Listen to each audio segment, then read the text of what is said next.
won the battleground states of North Carolina. I love these places. Georgia, Pennsylvania, and Wisconsin. We are now winning in Michigan, Arizona, Nevada, and Alaska, which would... Harashize igihe Donald Trump ahawe kuba umukuru w'igihugu cya Leta Zunze Ubumwe za Amerika, ariko nako ntibirashika. Hazoba ari tariki 20 z'ukwezi kwa mbere 2025.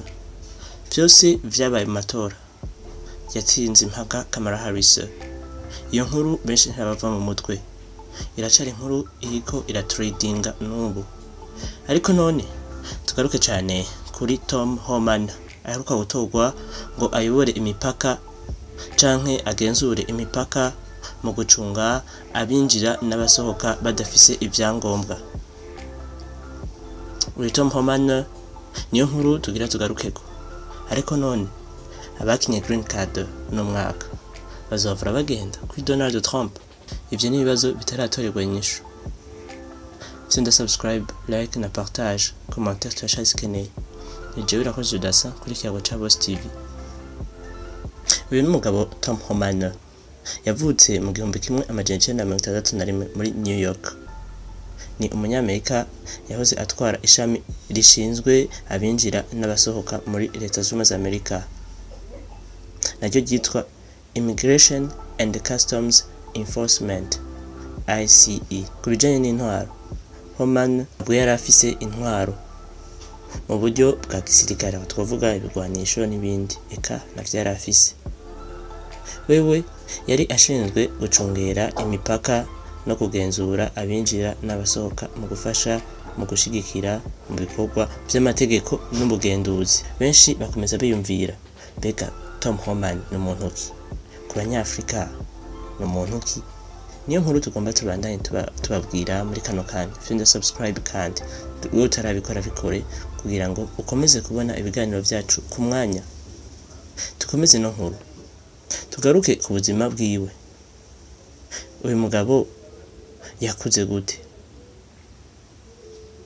Tom Homan ni umugabo yakuze mu buzima bugoye cyane, mu buzima buciriritse cyane kandi cyane pe.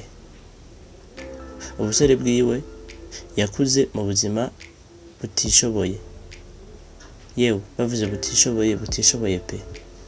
Yari umwana w'icitegererezo, akora ibikorwa by'ubuhizi mu muryango. Yagerageza cyane gukora ibishoboka byose kugira ngo umuryango wewe utere imbere. Nako yarabikoze none, yego yarabikoze. Ubu ageze ku ntambwe igeze kure, kuko ni umuyobozi wa ICE, ikigo kijejwe gucungera abinjira n'abasohoka. Neza murumva ko Tom Homan ari umuntu akomeye cyane. Ariko none ubu naho agiye guhabwa kongera gutwara ibintu bihambaye. Ku munyafrika nta mpuhwe abanamba. Eka tukomeze inkuru ya Tom Homan. Yagiye yiga ku mashuri atandukanye muri Leta Zunze Ubumwe za Amerika, ariko ahanini tugaruke cyane kuri kaminuza yiwe. Uyu Tom Homan umugabo yize muri kaminuza yitwa State University of New York, aho yahakuye impamyabushobozi. Neza Tom Homan yari mu gisata cyitwa ubuzima bw'umuryango, niho yaherewe impamyabushobozi, aho twavuga mu gifaransa sciences sociales, mu Congereza social sciences. Tom Homan afise umugore umwe yitwa Janet Homan n'abana 2 gusa. Murumva neza ko yavye nk'umuzungu, koko n'umuzungu pe. Tom Homan neza hari mu 1984 gushika 1991 niho yatangura akazi muri US Border Patrol.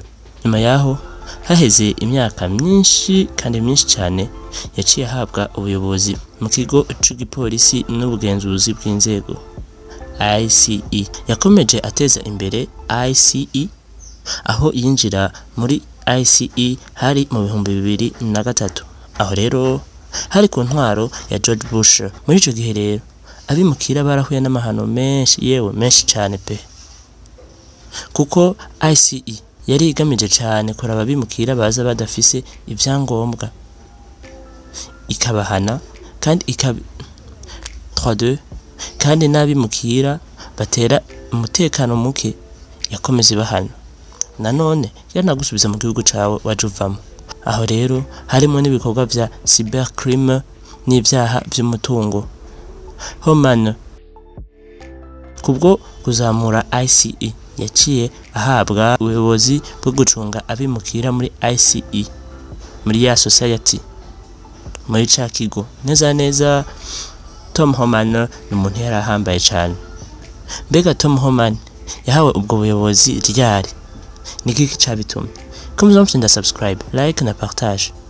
Byose vyabaye kuri Donald Trump hari ku ntwaro yiwe mu 2017 gushika 2018. Niho Trump yamugena ngo atware ICE kuko Trump yarabona neza ko Tom Homan atampuhwe afitiye cyane abimukira mu kubirukana nta kigongwe haba namba. Dukomeze no nkuru.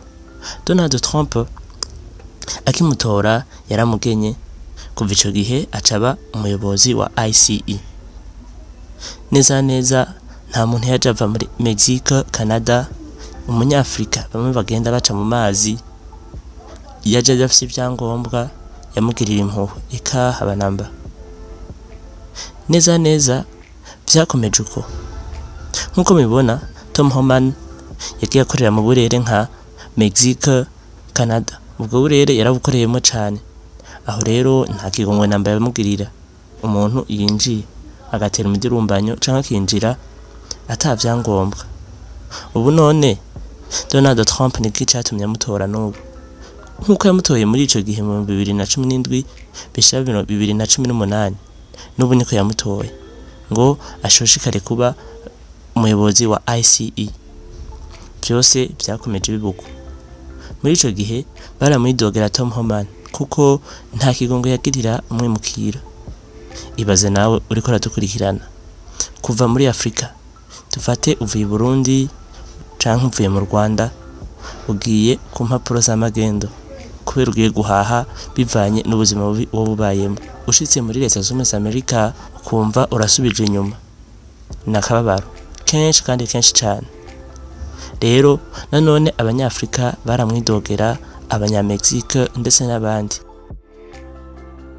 Abateye imidurumbanyo bo nta kigongwe kwari gusubizwa iwanyu byihuse. Dukomeze no nkuru rero. Muri uno mwaka ubwo Donald Trump yatorwa byakomeje bibuko. Trump mu bantu yagenye ubwa mbere havuye Elon Musk haciye haza Tom Homan. Uyu Tom Homan yaratowe ngo azotware ICE kandi nako niko bizogenda. Nubwo bari byimfata kibanza niko bizogenda nta kizohinduka.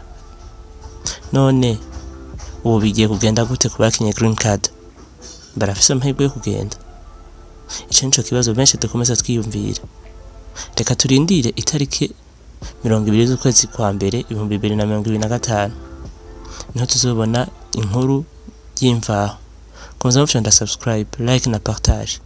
Ino nkuru ihereye hano yari jewe irakoze Jodasa kuri Kiyago ca Boss TV. Komeza mudukurikirana, murakoze kuba mwadukurikiranye.